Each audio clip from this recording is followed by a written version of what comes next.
अस्सलामुअलैकुम मेरे प्यारे भाइयों और बहनों, मैं आज आप सबके सामने एक माँ, एक पत्नी और एक बहन के तौर पर खड़ी हूँ।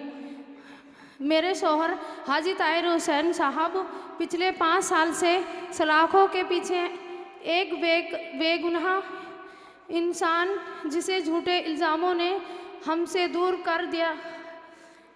जब मेरे बच्चे ईद की नमाज पढ़कर आते हैं तो हम पे उस वक्त क्या बीतती है आप सब समझ सकते हैं। मेरे बच्चों ने अपने अब्बा को गले नहीं लगाया और हमने हर दिन इंसाफ के इंतज़ार में गुजारा। लेकिन मुझे यकीन है कि आप सब हमारी ताकत हैं।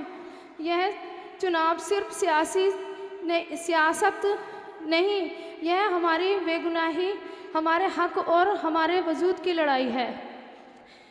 5 फरवरी को पतंग का निशान आप सबको चुनना है, पतंग के सामने का बटन दबाना है और भारी मतों से मेरे शौहर हाजी ताहिर हुसैन को जिताना है। आप सबके सामने मैं भीख मांग रही हूँ अपने शौहर ताहिर हुसैन के लिए। आप सब हमारा साथ दें और मेरे शौहर ताहिर हुसैन को वोटों की भीख डालें। आपका एक वोट मेरी ज़िंदगी बदल देगा, हमारे बच्चों की ज़िंदगी बदल देगा। आप सब हमारा साथ दें। हमारे दरमियान मौजूद इस मंच पे तशरीफ़ फरमा सभी पार्टी के पदाधिकारीगण और इस जनसभा में मौजूद हमारे सभी बड़े बुज़ुर्गों, भाइयों, नौजवान साथियों, हमारी सभी माएँ बहनें, अस्सलामु अलैकुम व रहमतुल्लाहि व बरकातुहू।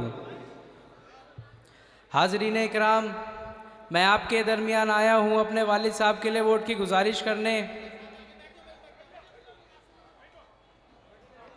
हमारे बीच में है हिंदुस्तान के शेर जनाब बैरिस्टर असदुद्दीन ओवैसी साहब तशरीफ ला चुके हैं। बैरिस्टर असदुद्दीन ओवैसी जिंदाबाद। बैरिस्टर असदुद्दीन ओवैसी साहब जिंदाबाद। हमारी पार्टी, हमारी पार्टी जिंदाबाद। असदुद्दीन ओवैसी साहब जिंदाबाद। नारा तकबीर, नारा तकबीर। हाज़रीन इकराम, ये मंच सिर्फ एक जनसभा नहीं है बल्कि इंसाफ और तरक्की की पुकार है। 5 साल पहले मैंने अपनी आंखों से अपने वालिद साहब के ऊपर झूठे मुकदमों को लगते देखा है, जिसकी वजह से उनको जेल की सलाखों के पीछे डाल दिया गया और हमारे परिवार को नाइंसाफ़ी के अंधेरे में अकेला छोड़ दिया गया। और जिनसे हमें उम्मीद थी उन्होंने भी हमारा साथ छोड़ दिया। वो चाहते तो मीडिया के माध्यम से वो फर्जी नेता हमारी सच्चाई को देश के आगे रख सकते थे, लेकिन उन्होंने ऐसा नहीं किया। आज मेरे वालिद साहब की आवाज़ सिर्फ मेरी आवाज़ नहीं बल्कि मुस्तफ़ाबाद की आवाज़ बन चुकी है। ये चुनाव सिर्फ वोटों की गिनती नहीं है बल्कि हमारे हक, हमारे इंसाफ और हमारे वजूद की लड़ाई है। ये लड़ाई उन ताकतों के खिलाफ है जो हमारी आवाज़ को दबाना चाहती हैं, और मुझे यकीन है कि मुस्तफ़ाबाद की आवाम ना ही कभी झुकी है और ना ही कभी झुकेगी।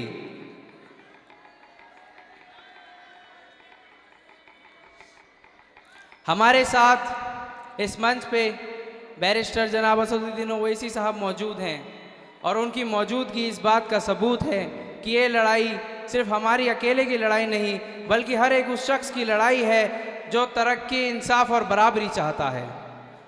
लिहाजा मैं आप सभी हजरात से गुजारिश करता हूँ कि आने वाली 5 तारीख को पतंग के निशान पर बैलेट नंबर 7 पर अपना वोट देकर इस इत्तेहाद को जीत में तब्दील करें, क्योंकि वक्त कम है, हमें असदुद्दीन ओवैसी साहब को भी सुनना है। तो मैं आपको बस ये बात कहना चाहता हूँ कि कल वो दिन आया है जो 5 साल से जिसका हम इंतज़ार कर रहे थे। कल इंशाअल्लाह मेरे वालिद साहब आपके बीच में मौजूद होंगे। ये फैसला जो सुप्रीम कोर्ट ने किया है, ये अल्लाह ने ये फैसला हमारे हक में कराया, ये आपकी दुआओं का नतीजा है। इन्हीं शब्दों के साथ मैं अपनी बात को ख़त्म करता हूँ। बहुत बहुत शुक्रिया। अस्सलाम वालेकुम।